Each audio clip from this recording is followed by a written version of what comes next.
வந்து ஒரு சிலை மாதிரி தான் வச்சுருக்காங்க. சிலைனா ஒரு கல். ஆக்சுவலி அதுவுமே அம்மனா வந்து வழிபடுறாங்க. இங்கே பாருங்களேன் எப்படி இருக்குதுன்னு சொல்லிட்டு. அதான் கோயில் வந்து பெருசாக பராமரிப்பெல்லாம் பண்ணுறதில்ல, அப்படியே விட்டுட்டாங்க. ஸோ அதனால் அப்படியே போட்டு வச்சுருக்காங்க மக்களே. வியூ வந்து நீங்கள் மேலே போய் பார்த்தீங்கன்னா அந்த மலை மேலெலாம் சூப்பராக தெரியுமாமா. இதுதான் இந்த கோயிலோட வரலாறு மக்களே. என்னால் முடிஞ்ச அளவுக்கு என்னென்ன கவர் பண்ண முடியுமோ இதில் நான் கவர் பண்ணியிருக்கேன்.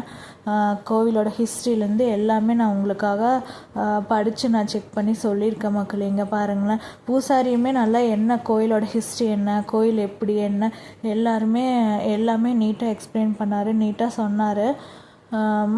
அப்புறமா வந்து முடிச்சுட்டு அப்படியே கிளம்பிட்டோம் மக்களே. அங்கேருந்து ஏறுறது தான் ரொம்ப கஷ்டம், இறங்குறது வந்து ஈஸியாக ஒரு 1/2 ஹவரில் அப்படியே நாங்கள் கீழே இறங்கிட்டோம்.